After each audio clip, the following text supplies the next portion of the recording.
Hello, Bruce here once again. This will be update number 4, I believe, on the building of the coal tipple, with the focus on what we have done to upgrade the original kit.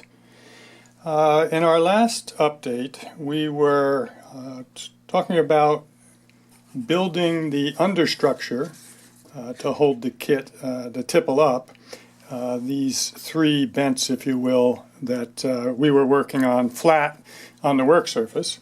And I will definitely try to keep the topic in the actual video instead of off screen this time. So in this update, let's start by looking at the bottom underneath the tipple and see what we have here. So, and again, let me make sure that you can see what we have here. Good. We were building these 3 supports flat on the work surface, and that included the cross bracing and so forth. Once you start to glue them to the base, you need to get these supports that are running front to back glued on top of the 4 uprights for these supports. And on top of them, the kit had 3 timbers that were running left to right inside the structure, one on the outer edge of each side and one down the middle. Now the one down the middle I widened, as you can see, I believe, and the reason I widened it was that one of the upgrades I decided to do was to add lighting underneath the bottom of the tipple. Although I'm not lighting the inside of the structure, I love to take low light photography on the layout, and a good scene would be looking at dusk or later at night at the coal hoppers running underneath the tipple. So I added two lamps. Make sure you can see them through. Well, let's see. There, you can see them now. 2 lamps down in that center beam, and I made it wider just to accommodate the lights more than anything else, using a piece of coffee stirrer. I made those vertical supports on the lamps to drop them down a bit. Those are Miniatronic 12-volt incandescent lamps, and that's what I'm using there. You can also see the results of the final results of those chutes that we were building. A little bit of rusting powder on that. And so the underframe is secure. I added the heavier timbers on the bottom. I trimmed them off a bit, but it certainly, I think, looks a heck of a lot better and more substantial with that size timber down on the bottom. Now, you know, we tend to be lone wolf modelers working in our basements or wherever we have our modeling bench set up. But I enjoy getting feedback from other modelers. So for many years, since the early 2000s, I've belonged to an online forum that focuses basically on, although it has other focuses as well, but the main focus is structure building. We have members who focus on building rolling stock, and some of them work on motive power and scenery and so forth. That forum is the Railroad Line Forum, and I am one of 2 administrators on the forum. And so we start in this case, I started a thread saying I'm going to build a coal tipple, and I go through all the steps, and members jump in and give feedback and so forth. And I would really urge you, if you haven't looked at the Railroad Line Forum, just type that in as your URL, and you can just look at what's going on as a visitor. But more importantly, if you are a modeler, you should join the Railroad Line Forum. It's a great community of sharing modeling ideas. So I have this thread going on the Railroad Line Forum, and I posted an update, and one of the members said, looks good. Are you going to put nut bolt washer castings on all of those timbers underneath the tipple? And I hadn't thought of it. It is a great idea. I always typically think of it myself, but as I get older, sometimes I miss things, and that's why it's good to get that feedback from other modelers. So, and I'll zoom in a little bit, but you can see now they're at the top and bottom of each of these cross members, on the ones that can be seen. So on the first row and on the last row, I have included nut bolt washer castings, and we'll talk more about them in a minute. And on the ends, where I have put supports in, I have used a slightly smaller nut bolt washer casting in that application.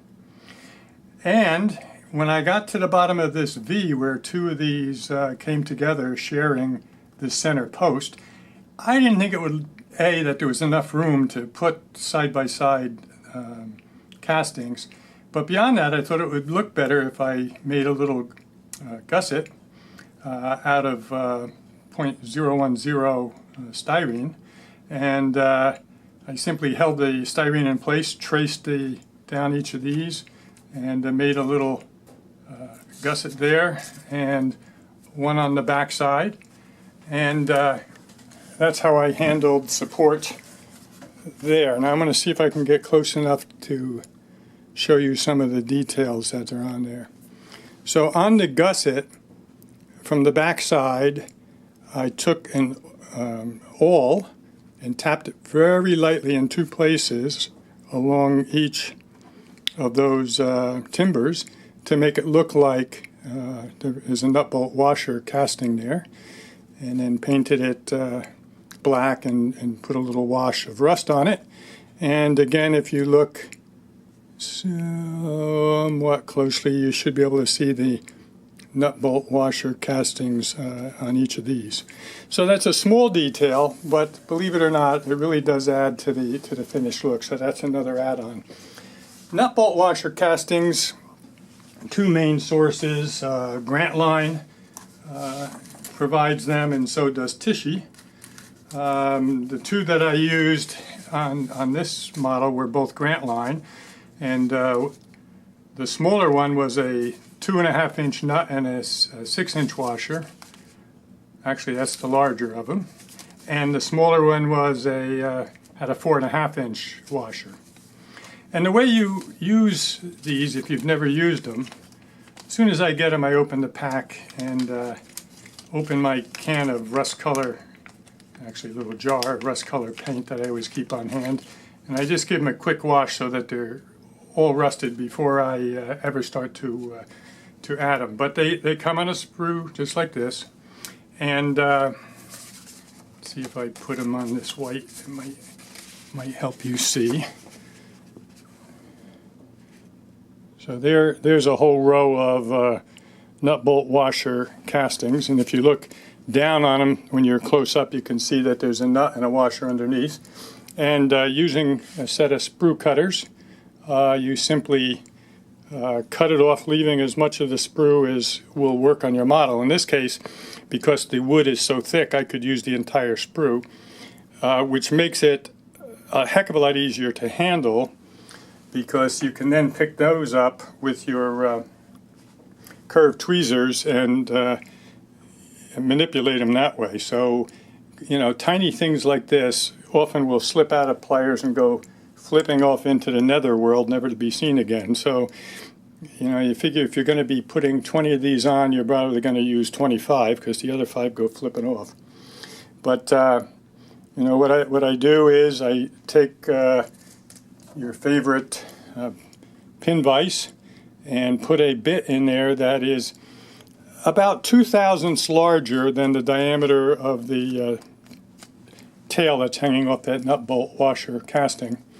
And In wood, you need about 2/1000 oversized because wood tends to close down again after you pull your drill bit out. And then dip the tip into a little puddle of super glue and pick it up with your tweezers and put it in the hole and you're done. Move on to the next one. If you're installing them in a styrene model, you only have to go about 1/1000th bigger than the tail on the nut bolt washer casting. But in wood, 2/1000th is a better bet. So I added those. Another member, looking at the update, said, you know, and this is another example of how this basic kit tried to save money. He said, you know, coal is heavy. And at the time, I only had 3 joists going this way on the model, one on each end and the one in the middle. And he said, for anything that heavy, you really would need more joists in there. So I was able to retrofit some additional joists. So you see I put 2 in here and 2 in here, and they straddle the chutes on the bottom. From this view, you can also see that this chute that's near where my thumb is here has an opening going straight into the structure, and the other one doesn't. The other one is filled in. We'll talk about that in a minute. I had wiring going on inside, and we will talk about what that wiring is for, but I needed to get that wiring down to the level of the layout so I could bring them under the layout to connect power. Now, normally, if your structure is sitting straight on the ground, you know, at a small foundation, you just come straight out the bottom of your model and through the layout. But here I am sitting way up in the air, and I got to get the wires down and out without being seen. So I took some coffee stirrers, painted them to rusty to look like pipes, and fed the wires down through the pipes, one on each end. So all of my wires now come down basically to ground level. Okay, so that looks at the bottom of the tipple and all stuff that we've done since the last update. Now let's look at what's been going on up top. I think let's look inside first at the wiring I was talking to you about. There's obviously 2 wires that go to each of the lights that I suspended underneath. And I also put a sound system in. And the sound system was covered in a separate video, and I will put a link in the written description of this video so that you can click on it if you want to see. But I bought a reprogrammable soundboard, downloaded some sounds off of the internet, and have installed it in here in such a way that it is easily removable. And the way that happens is by using wires that spliced in some disconnects like I'm holding in my hand here, so that if I ever have to get this out, I don't have to cut the wires. The board itself is screwed in, and the speaker is under that piece of tape there and is facing right on top of that hole chute that has the hole in it. So check out that other video, because it's basically a $13 sound system compared to what a commercial sound system would cost. So that's kind of what's going on inside, and that's all now tidied away. You can see I have finally glued the upper front wall in, the one that says Lycoming coal, and I have added the corner trim. Now, when you're building a building, there's really 2 ways to handle corners. There's more than that, but the 2 most common ways. One, as I did on this model, which is Kate's Kitchen, named after one of our granddaughters. Was a model I made, I think, last year. On the end of each wall, in the trim color, I glued a square piece of wood that's the same thickness as the wall. So if the walls are a 1/16 inch thick, then this is a 1/16 by 1/16 square, and you glue it onto each of the edges of the wall that has the slant roof. And then when you get to this wall, you just glue it right to that piece of trim, and the same thing on each corner, and that automatically takes care of your corner trim. And it doesn't have to be painted a contrasting color, but I thought it looked good in this particular model. This model was also the subject of a video that I did on how to cut window openings in. If you want to check that out, this particular window right here, by my thumb, I made a new wall and cut that in because the original kit had a different type of window there. And yeah, turned out pretty nice. It has a slate roof. Keep plugging my videos. Once again, I have a video on how to model slate roofs. The chimney has got tar around the bottom. Another video on tarring roofs. So yeah, corners. So let's get back to that. That's one way to handle corners. The next most popular way to handle corners is by taking, once you have the building glued together, taking two different pieces of strip wood. Let me come down and look at this corner here.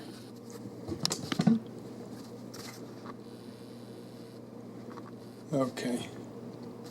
So, you know, you have this side wall coming up, and this front wall is glued to it, and you want to treat this corner.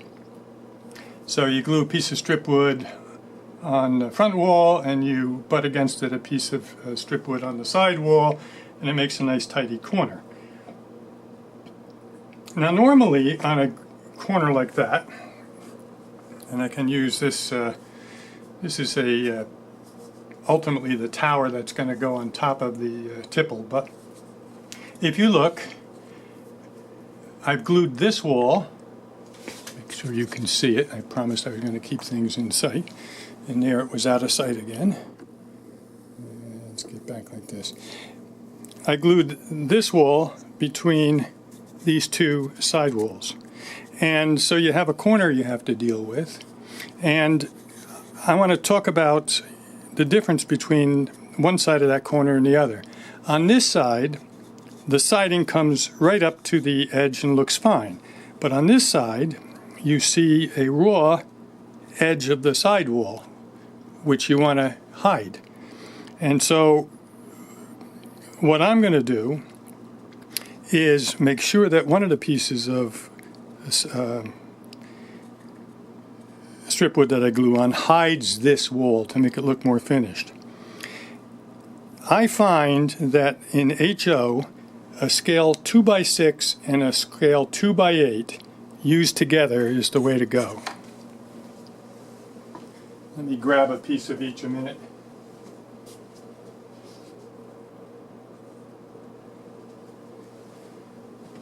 Okay, here's a piece of 2x6 and a piece of 2x8. All right, so both are 2 inches thick, but one of them is obviously wider than the other.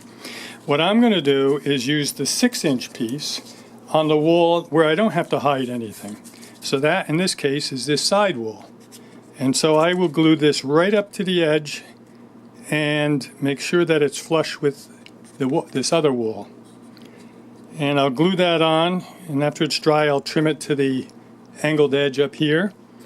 And then you take your 8-inch piece and you glue it up to that one, including coming right over it. In other words, don't butt it, put it on top of it. So if this is here, this one you're going to put on top, overlapping it, making it flush on the edge. And what you have is, from both directions, it's going to look like 8 inches.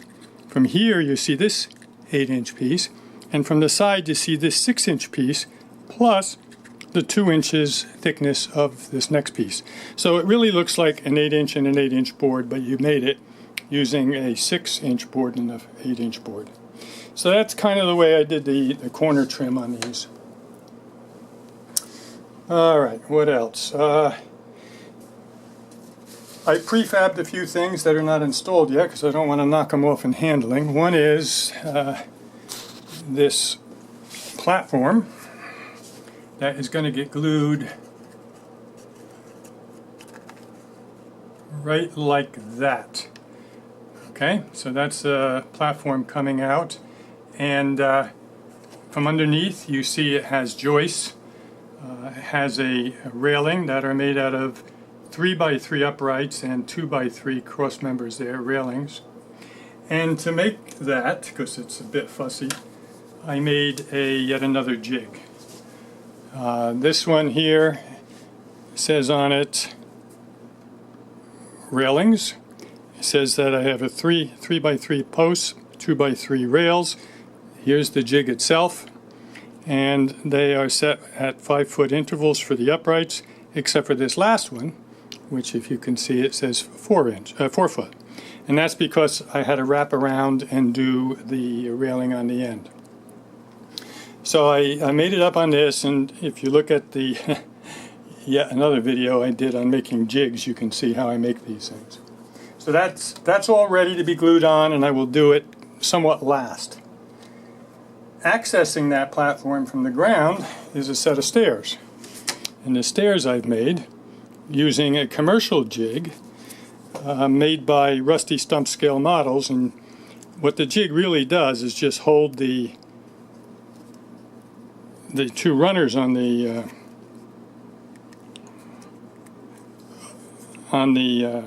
set of stairs vertical for you, so that you can glue all your steps on. So that's all ready to go too. I need to make a set of railings for this, and we'll show that in the last update. I think that's basically it. We talked about the extras that I added underneath. The sound system, corner trim, platform stairs, yeah, I think that's doing it. I am going to go with using styrene corrugated siding for my roof material. So I've started making those, and we'll talk more about that in the next installment. Or if you don't want to wait, there is now a video up on how I worked on these. Alright, that'll be it for installment number 4.